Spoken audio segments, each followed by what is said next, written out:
O mundo da aviação e o mundo automotivo estão muito próximos. É até normal pessoas que gostam de carros também gostarem de avião e vice-versa. E a indústria, ela corre em paralelo. Inclusive, algumas fabricantes de carros já fizeram aviões, fabricantes de aviões já fizeram carros, ou fabricantes de motores fazem isso para aviação, para os carros. Enfim, nesse vídeo eu vou falar um pouco mais sobre essas indústrias que muitas vezes acabam trabalhando juntas.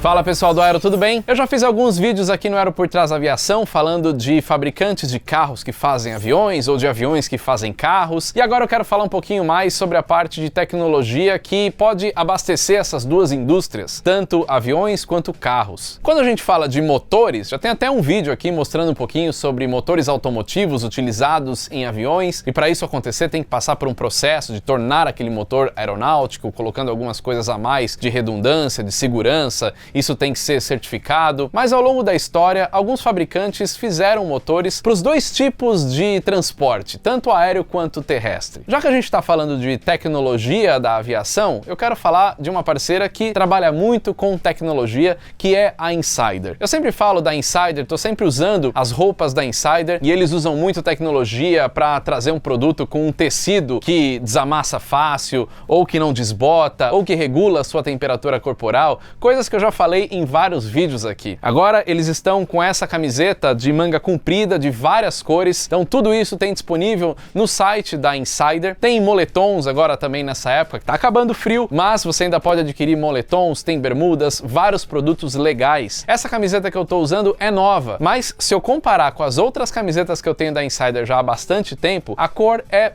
igual, porque ela não desbota, e essa é uma das grandes vantagens do produto da Insider. Você vai comprar um produto, ele vai durar por muito tempo, você vai ter que lavar menos, não vai precisar passar, então é um produto muito bom, eu tenho certeza que você vai gostar. E seguidores aqui do Aero por Trás da Aviação tem 12% de desconto em toda a linha da Insider. Tô deixando aqui o código para você usar, que é o Aero12, vai lá, insiderstore.com.br, o link tá aqui na descrição, ou aqui ó, nesse QR Code, e já adquire um produto da Insider que você vai gostar. É um produto de muita qualidade e você vai poder usar em todo tipo de ocasião.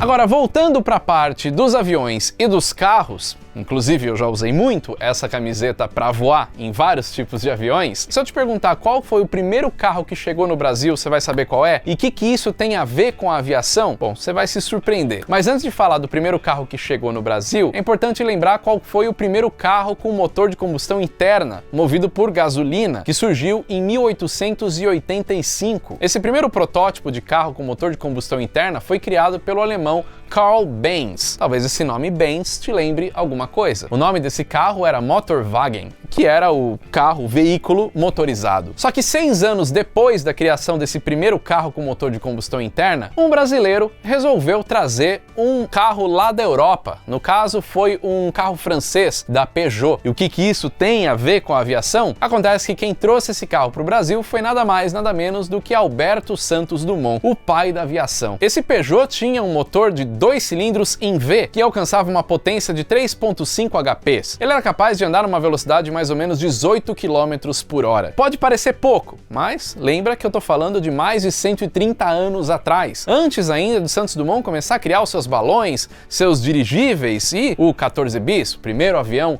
a levantar voo. Mas a criação do carro motorizado foi muito importante até para a própria aviação. Então a indústria corria muito naquela época, tanto a indústria aeronáutica quanto a indústria automotiva. O desafio da aviação era tornar os equipamentos, os aparelhos cada vez mais leves, com motores mais potentes, para que alçar voo fosse algo viável, que aconteceu finalmente em 1906. Bom, eu não quero me alongar muito nesse vídeo com essa história aí do desenvolvimento dos motores. Agora eu quero entrar nas marcas que a gente conhece muito nos carros, mas que já fizeram parte da aviação, como por exemplo a BMW. A origem da BMW, inclusive, veio da fabricação de motores aeronáuticos. Eles fabricaram vários motores no início do século XX que equiparam aviões que lutaram na Primeira Guerra Mundial. Na época, aviões equipados com motores BMW conseguiram bater recordes, voando mais alto, mais rápido. A série que ficou mais famosa naquela época foi dos motores 800, que equiparam aviões como o Blumenvoss BV-141, por exemplo, e também o Focke-Wulf FW-190, equipou também o Junkers JU-390 e vários outros modelos de aviões naquela época. A BMW era bem presente na aviação. A BMW também foi responsável pelo desenvolvimento de um motor a jato, o BMW 003, que desenvolvia 2.000 libras de empuxo. Isso aconteceu já na década de 40, quando começou o desenvolvimento de motores a jato, e esse motor equipou vários aviões alemães, como por exemplo o Heinkel HE 162, o Arado AR-234 e equipou também alguns protótipos do famoso Messerschmitt Me-262. Depois esse motor foi substituído por um outro, o Jumo 004. Bom, é claro que a gente não pode esquecer daquele DNA da BMW dos motores em linha, motores 6 cilindros em linha, um tipo de motor que começou com o BMW 3A e equipou vários aviões durante a Primeira Guerra Mundial. E o mais interessante é que esse tipo de motor de 6 cilindros em linha é utilizado pelos carros da BMW até hoje. Saindo da BMW, mas ainda ficando na Alemanha, outro fabricante que também teve a sua participação na aviação lá no começo e hoje em dia também tem essa participação é a Mercedes-Benz. Em 1924, a indústria automotiva sofria uma instabilidade econômica, principalmente por conta do acontecimento da Primeira Guerra Mundial. Foi daí que a Daimler e a Benz resolveram unir forças para fabricar motores. Com essa união, essas duas maiores montadoras da época na Alemanha acabaram criando uma nova empresa chamada Daimler-Benz AG. E depois esse nome acabou mudando para Mercedes-Benz, que é a empresa que a gente conhece até hoje. Quem que não conhece o logotipo da Mercedes-Benz, que é aquela estrela de 3 pontas? Cada ponta dessa estrela representa uma parte da indústria que a Mercedes-Benz atuava, ou seja, fabricando motores para veículos terrestres, aquáticos e aéreos. Essa nova empresa, a Daimler-Benz, criou um motor chamado DB600. Essa série de motores foi amplamente utilizada pelos aviões alemães durante a Segunda Guerra Mundial. A configuração dessa família do DB600, que tinha o 602, 3, 4, 5, era de 12 cilindros, refrigerado a líquido. Essa série de motores DB600 equipou aviões muito conhecidos, como por exemplo os Messerschmitt Bf 109 e 110 e também o Me 410. Equipou aviões como o Dornier DO335 e o Heinkel HE 219, além do Blumenvoss BV-238. Esses são só alguns exemplos dos aviões alemães equipados por esses motores Mercedes-Benz, na época Daimler-Benz. Aí eles deram continuidade a essa série de motores, então essa no caso foi até o DB606, depois eles uniram 2 motores, colocaram um turbocharger que equipou também vários aviões, daí um motor mais potente.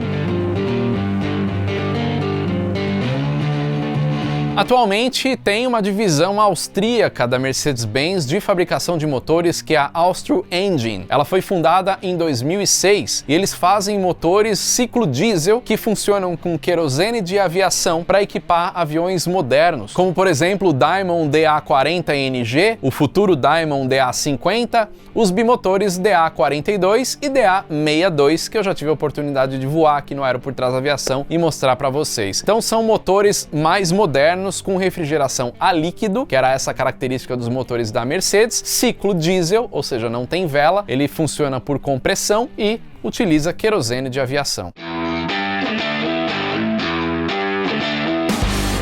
Saindo da Alemanha e agora indo lá para a Suécia, para um outro fabricante de veículos muito conhecido, a Volvo. A Volvo é conhecida por fabricar os carros mais seguros do mundo, mas ela já teve participação na indústria aeronáutica com uma subsidiária chamada Volvo Aero. E essa empresa se tornou a principal fornecedora de motores aeronáuticos para a Força Aérea Sueca durante o pós-guerra. E além de motores de aviões, essa empresa Volvo Aero também foi responsável por produzir mísseis, motores de foguete e outros produtos também. Entre outros motores que a Volvo fabricou, tem o Volvo RM12, que é uma fabricação sob licença de motores da General Electric, que é uma variante do motor F404. E esse motor RM12 simplesmente equipou as versões mais antigas do Saab J39 Gripen, o mesmo avião que está entrando agora na Força Aérea Brasileira. Esse motor RM-12 era capaz de gerar 12.000 libras de empuxo e podia levar o caça a uma velocidade de mais ou menos 2.400 km por hora. Agora, não confunda, esse motor sueco era para as versões mais antigas do Gripen. A versão brasileira aqui do Gripen, que está com essa troca de tecnologia com a Embraer, utiliza sim motores General Electric, que é o F414, que é um motor mais moderno, e esse é capaz de gerar uma propulsão de 22.000 libras de empuxo. Mas a Volvo Aero, ela foi adquirida por uma empresa britânica em 2012, a GKN Aerospace, que é uma empresa responsável por construir partes aerodinâmicas para Boeing, por exemplo, Airbus, Lockheed Martin, enfim, abastece a indústria aeronáutica como um todo.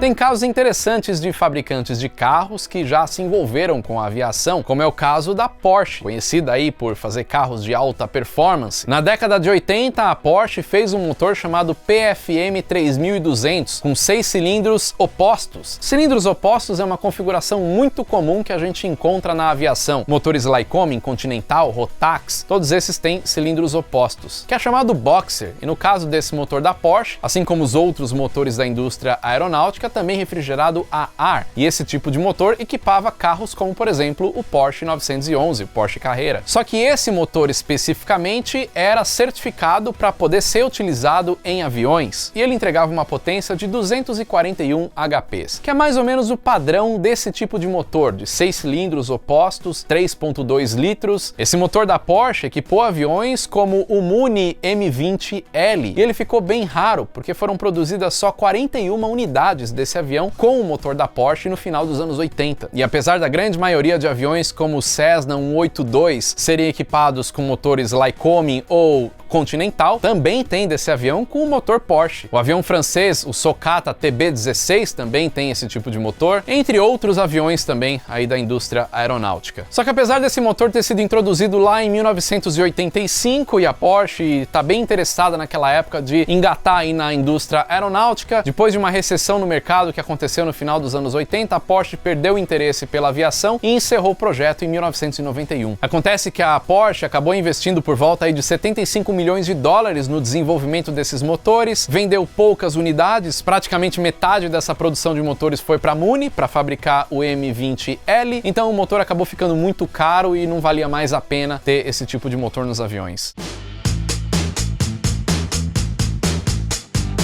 Eu falei até agora de marcas de automóveis que equipam motores nos aviões, mas você sabia que também já aconteceu o contrário? Motor de aviões que foram parar em carros? Pois é, pode parecer loucura, mas já usaram um pouco de tudo, até motor a jato. Mas claro que acaba não sendo carro de linha, né? Tem muitos testes por aí. Vou citar alguns deles aqui. Teve o Chrysler Turbine Car. Foi um carro experimental de 2 portas movido por um motor Chrysler A830 turbogás que gerava 130 cavalos.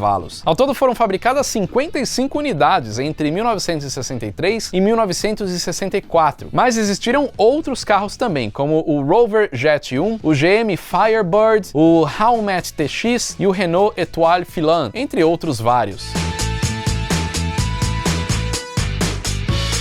Também teve o STP Paxton Turbo Car e o Lotus 56 durante as décadas de 60 e 70. Os carros da Fórmula 1 e da 500 milhas de Indianápolis naquela época experimentaram motores a jato, que utilizavam o Pratt Whitney ST6B62 e o STN76, que era simplesmente uma conversão daquele famoso motor PT6, que equipa aviões como o Cessna Caravan, ou King Air, ou TBM, Pilatus, enfim, vários aviões aí de motor turbo-hélice. Esses motores geravam entre 450 e 550 SHP.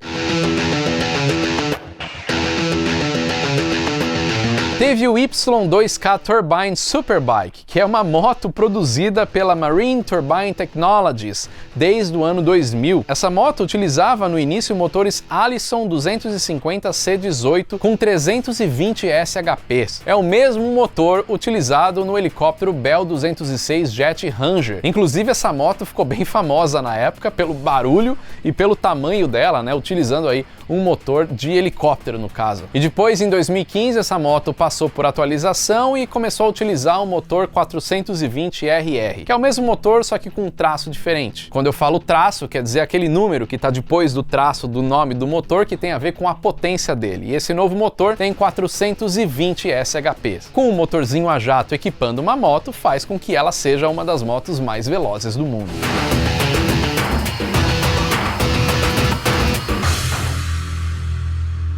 Bom, esses foram alguns exemplos que eu quis trazer aqui dessa mistura de carros e aviões. Tem vários outros aí, o vídeo poderia ficar mais longo, mas vou parar por aqui. Se você quiser que eu fale de algum outro equipamento específico, alguma outra aeronave, alguma outra marca, escreve aí nos comentários e interage com a gente, beleza? Não deixa de curtir o vídeo, compartilhar, e se você ainda não é inscrito aqui no Aero por Trás da Aviação, se inscreve, porque é aqui no Aero por Trás da Aviação que a gente leva você para dentro da aviação, mostrando como tudo realmente funciona, vendo tudo de perto. Então tem vários vídeos aqui levando você para várias áreas da aviação, beleza? Agora que acabou o vídeo, te convido a entrar na loja da Insider, nosso patrocinador aqui, parceiro do Aero já de longa data. Eu uso vários produtos da Insider, como eles já são nossos parceiros há muito tempo, eu ainda tenho produtos da primeira vez que a gente fez parceria lá anos atrás e produtos que eu posso lavar quantas vezes eu quiser, não desbota, tá sempre novo para utilizar. Então, você adquirindo um produto da Insider, além de ter desconto do Aero, aqui ó, Aero 12, você vai poder usar esse produto por muito tempo. Então é um custo-benefício muito legal, porque além do preço, que é o que o pessoal gosta de ter um preço bom, qualidade e também benefícios na hora de você usar. Todos os benefícios estão lá no site, dá uma olhadinha, você vai gostar. Beleza? É isso aí então, valeu e até o próximo vídeo.